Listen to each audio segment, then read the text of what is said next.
Hey everybody, how's it going? Today I'm installing a set of RokBlokz mud flaps on my 2024 Silverado 2500 HD. These are a new kit for these trucks. They just came out in the last couple of months here, and I've been eyeballing them because I had them on my last truck, my 2022 Silverado, and they really help with flinging mud and keeping it off the body when I'm leaving job sites and keeping the step boards clean. I like that they're made out of like a heavy duty plastic material versus rubber, so they last over time. They are a simple bolt-on installation. I'm going to vary mine just slightly from what the manufacturer RokBlokz details in their installation video, just slightly. In their kit, they include a set of these front and rear mud flap delete caps. So the factory mud flaps are these molded ones here on the bottom, and their installation actually removes these, and you put the cap in place of those. Now, I did the other side already. I'll walk around and I'll show you. After installing the first set on the front, I really didn't like the way the caps looked.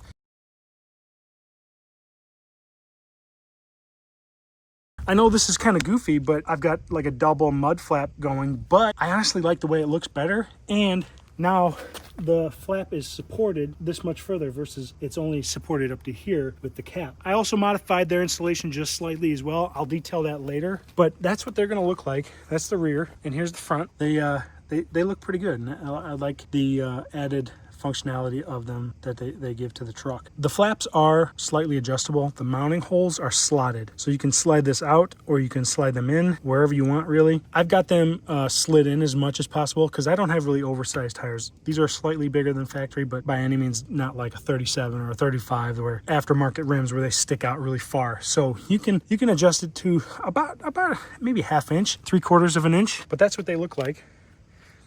Fully installed. I'm pretty pleased. I'm going to detail the installation on the other side, and I'll give you some tips and tricks along the way. The first step in installation is actually doing a little pre-assembly. So there's these little clamps. These are 3D printed. This is what clamps like right here to give stability to the mud flap in between these two big mounting holes. There's some press fit nuts that go into the space that's 3D printed, and then there's also these, they call them dress washers, and then these machine screws. So you're going to just lightly assemble this like so that when you have the flap in where it's going to be, the grooves need to be facing outwards. You see how that has like a little step? There's actually like teeth on the inside of that piece with grooves to give it some clamping force that's going to clamp back behind. So once you have that pre-assembled, you can come in the wheel well, and you can turn the wheels however you want to give yourself room. We're going to remove these 3 T15 factory screws on the factory mud flap, and then also this one up here.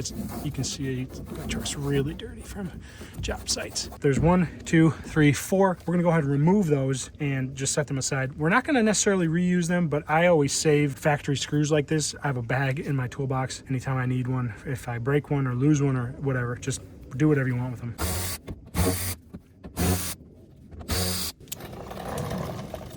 Now, if you were going to remove this like their installation procedure shows and actually put the delete cap on, you're actually going to take out 2 more screws. They're on the back side underneath the cab. They're also T15s. There's 2 of them. They're not hard to find. You can get to them. And then this whole thing just sort of pops out. There's 2 plastic clips in the fender right here. They probably will break when you pull this out. Mine didn't on the other side, but depending on how old your truck is and the temperature outside, they're very possibly going to break. But since I'm going to be keeping this in place, I'm not taking out any more screws.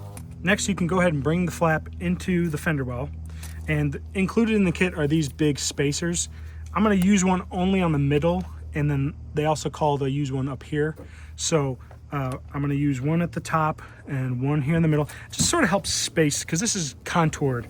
It just helps space the flap out so that it's not getting totally bent out of shape against the body. So you can stick one behind, and then you're going to take the included hardware, which is like a 1-inch long. It's not a machine screw, but it's a Phillips head regular old screw, and their washers are kind of cool. It says RokBlokz on them. Look at that.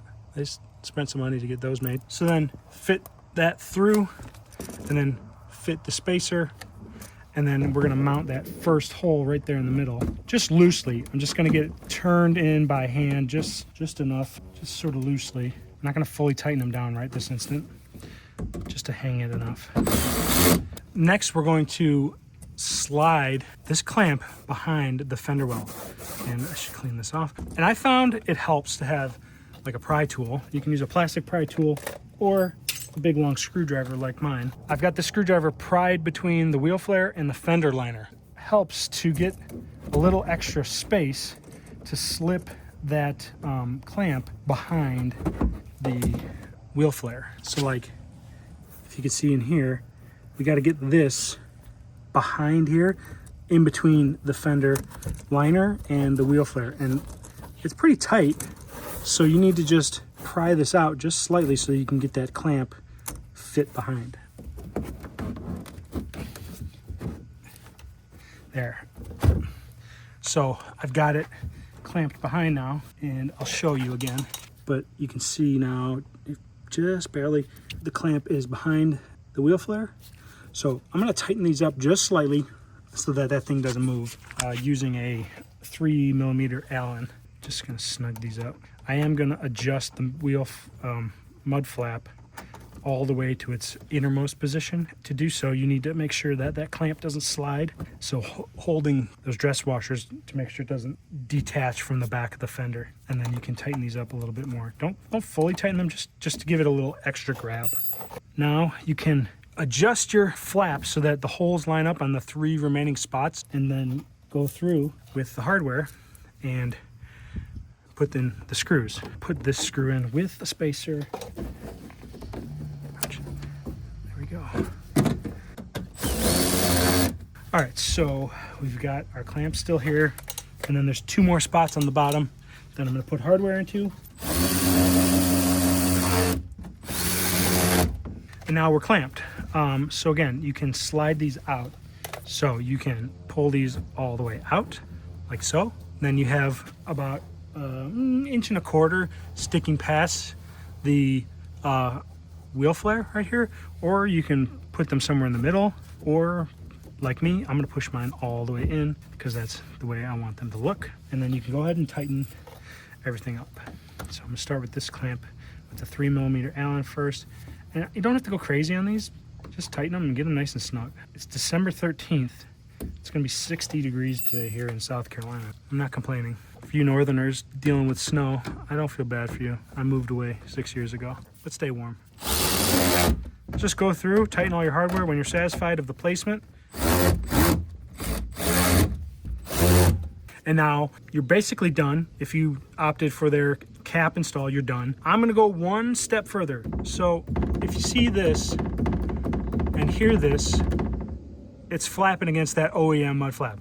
I figured out a way to sort of mitigate it, and I'm gonna show you what I did. So I'm on the other side where I'm already completed, and I've done my modification. There's one more thing I'm gonna do. I just need to go to the hardware store to get something, but I added another screw a little bit lower on the flap. So there's the factory, or there's those 3 factory screw locations, plus their clamp, and then the other factory screw location with their hardware. I reused one of the bolts that I took out, screws rather, the T15 screws, and so then I mounted it with a factory style spring washer that I had in a toolbox. And I did trim out, you can see my cut marks in the plastic here so that this spring washer can fit, and you really can't see this unless you're laying on the ground looking upwards. You could get away with doing this with just some stainless hardware and a stainless lock washer and a nylon lock nut. If you go to the hardware store, just get one that kind of matches what they used. So I took the drill bit and I drilled this way through the plastic of the factory mud flap, through the plastic of the RokBlokz mud flap, and I created a hole, and then I put that screw through from the fender wheel well side. I put that lock washer on and tighten it up, and it reduces the vibrations quite a bit. The last thing I'm going to do is I'm going to get some foam tape and stick it up behind here so that this really doesn't vibrate at all. You can see there's quite a bit of space by folding this flap forward. This is the other side, obviously. I'm going to do the same thing on this. I'm going to use that extra screw and some. This is what those spring washers look like. I had a couple in my toolbox from I don't know what. Probably taking an air dam off of a previous truck. And then I'm using one of those T15 screws, and these go together perfectly. So yeah, I'm gonna do that on this one now.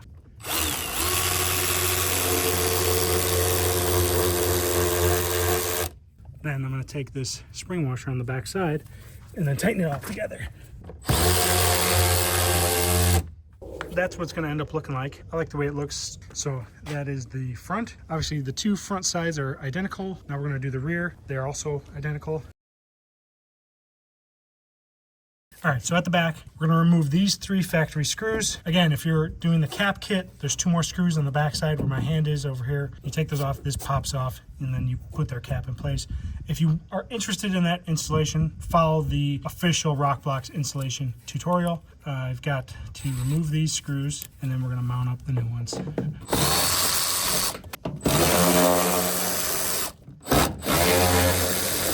Now, I mentioned on the other side I had to trim this top corner just slightly because of this bump out in the Husky wheel well liners that I have. I just took a pair of snips and just trimmed the corner off so that it clears what I needed to clear. All right, so again, we're gonna take our 1-inch long screws, feed them through the holes. I am using one of the spacers in the back just because I feel like it makes sense here in the middle. If you think you need to use the spacers at a spot versus not using them, use your best judgment.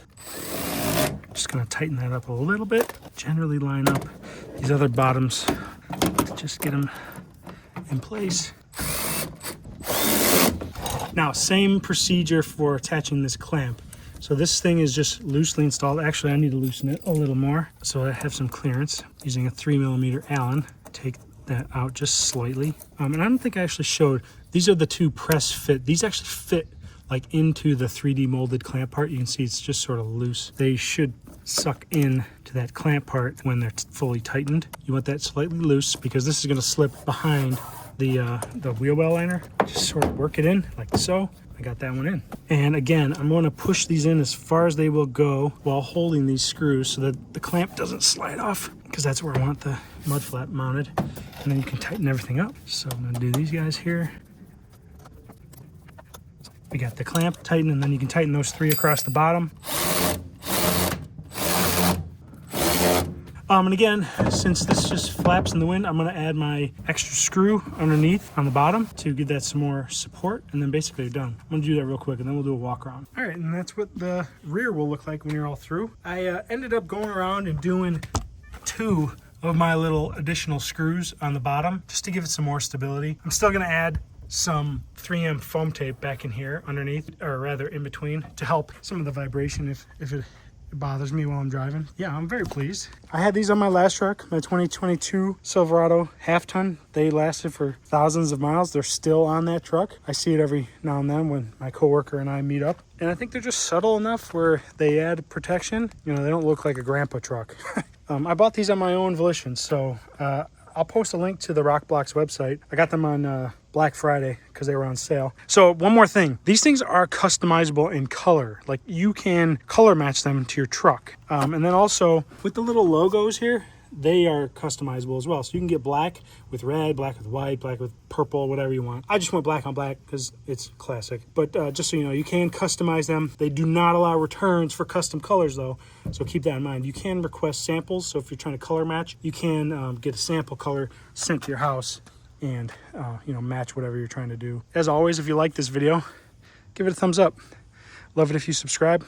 Stay tuned for new videos. We'll see you next time. Later.